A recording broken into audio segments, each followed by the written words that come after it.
Oi, tudo bem? Começamos agora o Conversando o Evangelho, o estudo semanal do Evangelho segundo o Espiritismo, tradução Guilhom Ribeiro. O estudo de hoje é o número 44, capítulo 13, Não saiba a vossa mão esquerda o que dê a vossa mão direita, dar sem esperar em troca. Itens 7 a 8, 11 a 16 e 19 a 20. Em nome da Casa Virtual Luz Espírita, Cavile, agradecemos a presença do Ney, da Rita, do Josimar e da Michele. Pedimos para a nossa amiga Maria Rita fazer a nossa prece inicial. Pai Celestial, Mãe Divina, assiste-nos na realização do estudo do Evangelho desta noite. Que nossos mentores nos inspirem e nos orientem quanto às palavras adequadas que devemos proferir e que os nossos corações e nossas mentes estejam em sintonia com os espíritos de luz que dão sustentação a este trabalho. Assim seja. Assim seja. Assim seja. Bem, continuamos com o nosso tema, que é a caridade, né? E aí, nesses nossos itens, nós temos uma pergunta. O que podemos compreender por beneficência, hein, Ney?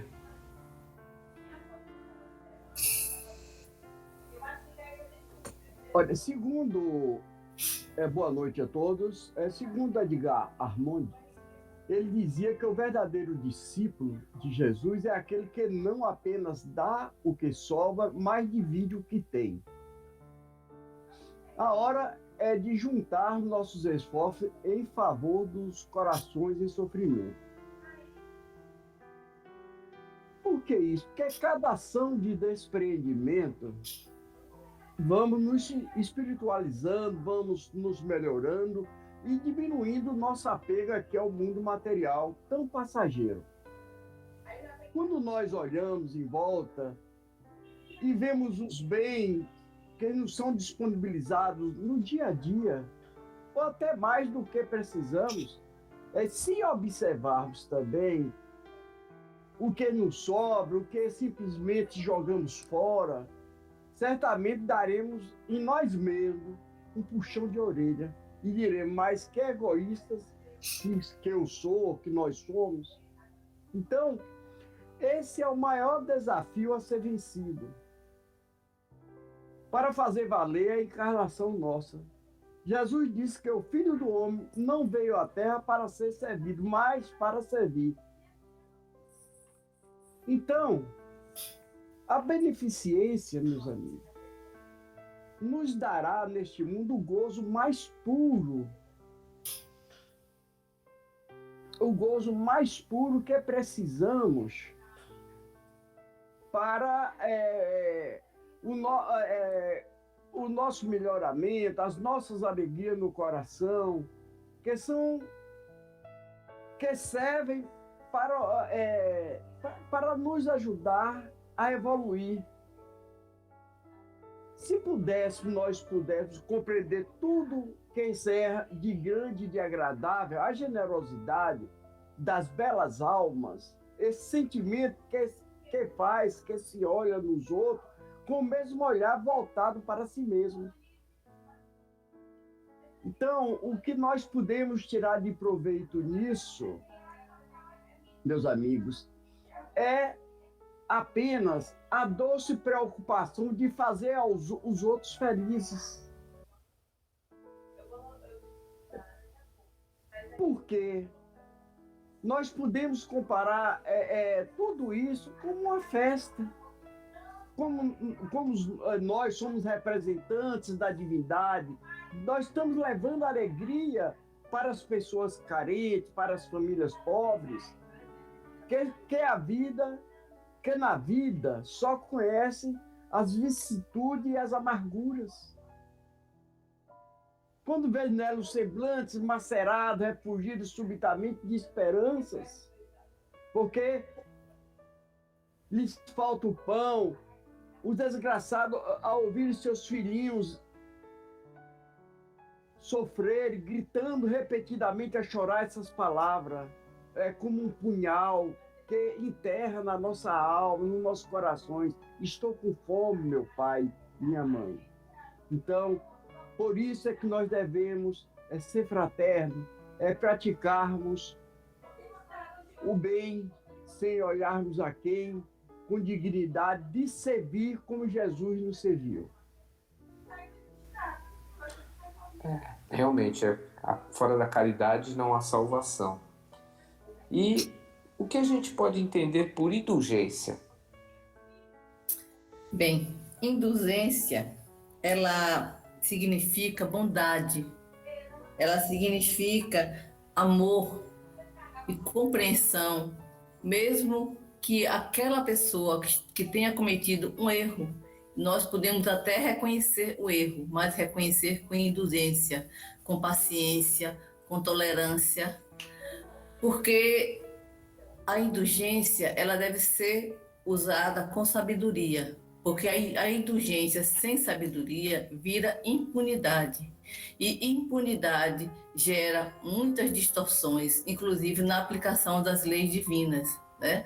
A lei do karma, ela inclusive nos orienta que cada erro que cometemos, precisamos repará-los. Mas o importante é que os espíritos de luz, que Deus, os nossos mentores, eles olham os nossos erros com indulgência.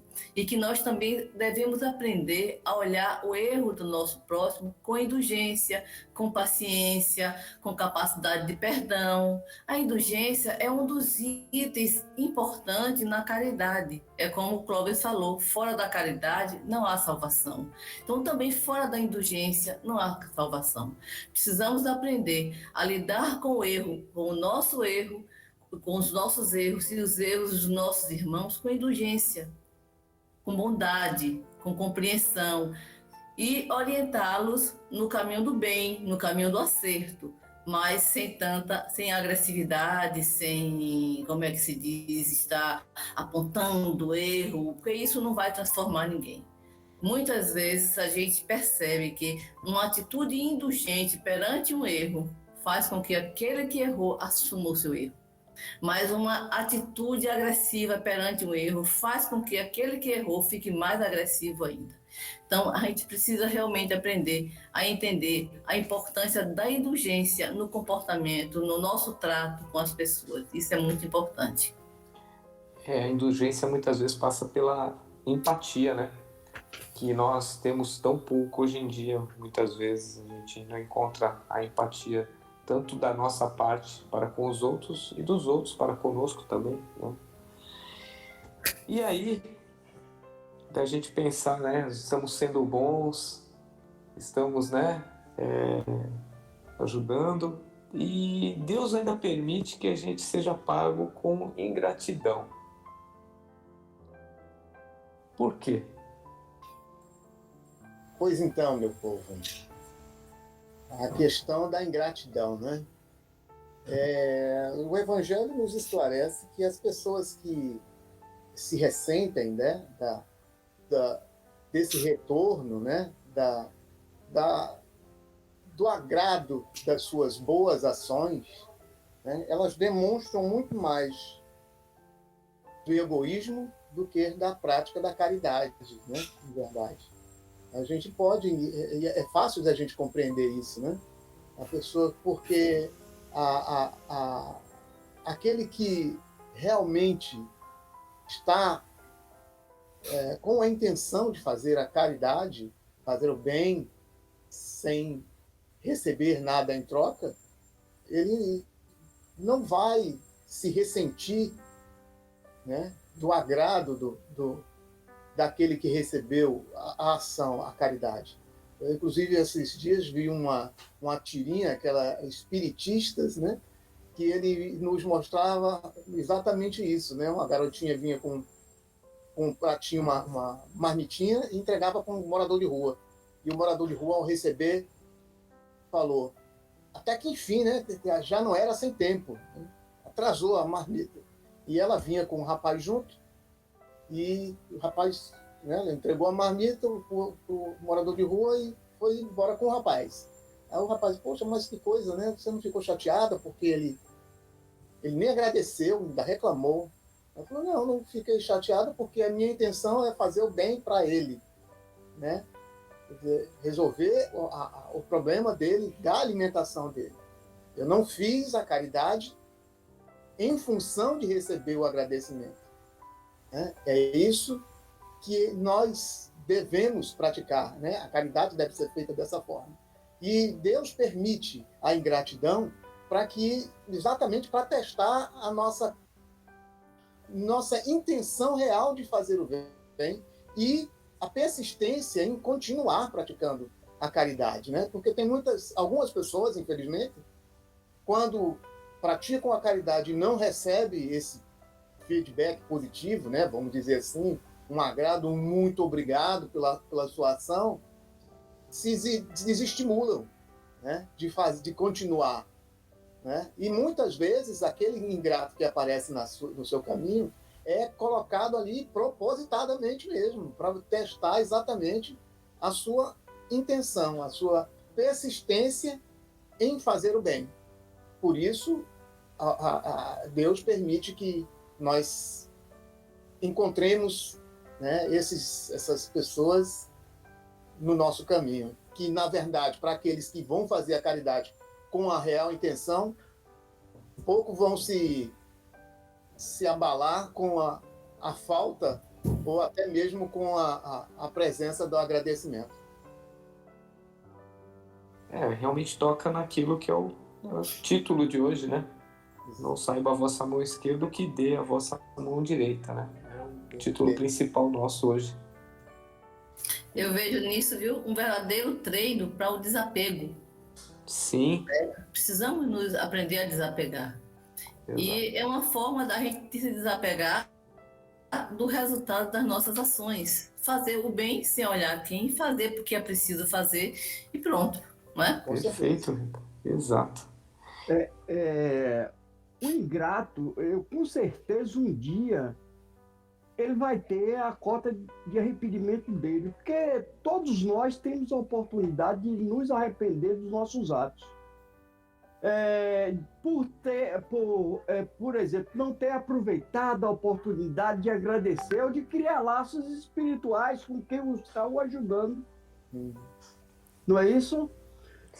Verdade. E com aqueles que nos ajudam, nós temos que ter a gratidão, porque Deus, com toda a sua misericórdia infinita, Ele sempre nos dá a oportunidade. Sempre Ele nos está dando a oportunidade de crescer, de melhorar, e também se aplica ao ingrato. Porque se um dia, preste bem atenção, alguém, ou qualquer um de nós, for pago com ingratidão, o que é que nós devemos fazer? Orar pela criatura, e orar e agradecer a Deus a oportunidade de ter sido um instrumento divino para possibilitar àquela criatura uma chance de melhora. Caso ele não aproveite apenas uma questão do livre-arbítrio, do livre-arbítrio dela, se ela não aceitar, mas nós temos que fazer a nossa parte. Certo? Perfeito. Ney, só complementando, vocês sabem que eu gosto muito dos acrônimos, né? A gente já falou uma vez do BIP, né? Benevolência, Indulgência e Perdão. Eu vou trazer mais um agora. Quando a ingratidão vier para nós, ou qualquer situação ruim, a gente tem que agir com toda a humildade, né? Não vamos pensar nos santos, né? Mas São Paulo, né? São Francisco, eles têm o São na frente, né? O S-A-O. Né? O que significa o S? O S é silenciar. Tá? O A é afastar. E o O de orar.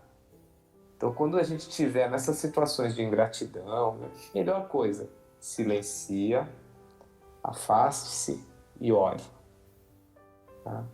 Então, a gente vai ter isso aí para a gente trabalhar aí, mais um acrônimo, tá? Então temos o BIP e temos agora o SAM.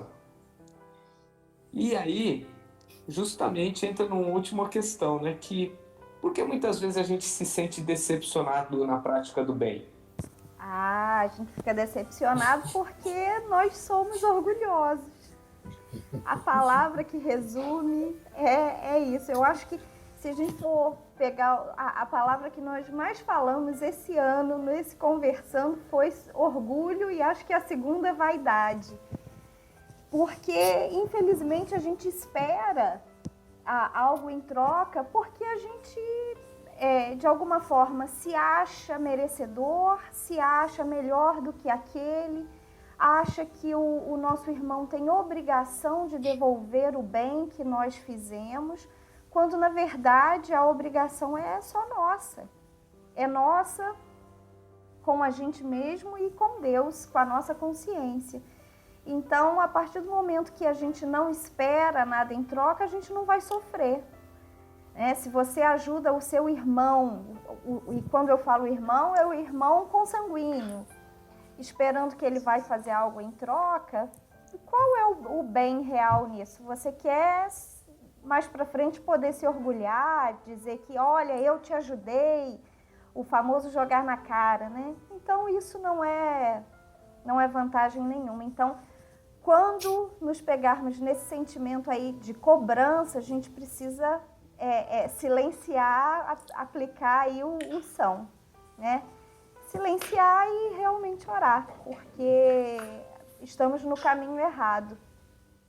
E já que a gente está falando da caridade, eu queria aproveitar e fazer um convite para todos nós e para quem vai nos ouvir, do seguinte, da caridade, da beneficência, né? O Brasil inteiro faz muita campanha do agasalho no inverno, porque algumas regiões são muito frias, e no verão a gente não tem essa cultura de arrecadação de roupa, né? Eu acho que as coisas acontecem mais no inverno, pelo menos aqui na minha região, sudeste, eu vejo muito mais coisa acontecendo nesse período e no Natal. E aí, não tô querendo acabar com o negócio de ninguém, viu, gente? Falando de brechó. Mas aquelas pessoas que têm roupa em casa e têm condição de comprar outras, não venda, doe. Porque tem muita gente que precisa, tem muita gente necessitada. Muita gente que não tem condição de trocar roupa de calor. Então, fica aí um convite para ajudar. E outro dia eu escutei uma história muito interessante de uma conhecida contando que uma amiga dela faz isso. Ela sempre tem uma bolsa feminina, bolsa mesmo de mulher, que tem dentro da bolsa itens de higiene para mulher. E quando ela vê moradora de rua ou mulheres em situação uma situação, né, pior, vulnerável, obrigada, ela dá a bolsa. Gente, isso faz toda a diferença para alguém que realmente está vulnerável. Então, vamos refletir sobre a beneficência e ajudar o nosso próximo. Então, esse apelo aí que eu queria deixar para todo mundo nesse período aí. Excelente, Michele.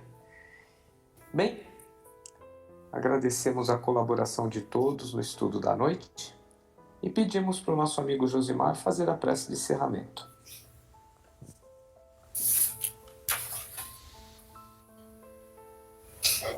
Vamos elevando nossos pensamentos, aproveitando esse momento de essa reunião fraterna, nossa e também dos nossos irmãos de luz que nos acompanharam nesse momento, pedindo mais uma vez a compreensão de nossos mentores espirituais, nossos irmãos de luz, para com as nossas imperfeições, que nós possamos empreender mais esforços no caminho das boas práticas que Jesus nos ensina através de seu Evangelho. Que nossos irmãos de luz possam abençoar os nossos amigos, entes queridos e também aqueles que se encontram nas ruas em busca de amparo e consolo. Que nossas preces e nosso estudo possam levar até eles conforto e luz, e que assim seja. Que assim seja. Tenham todos uma boa semana. E até o próximo estudo. Fiquem com Deus.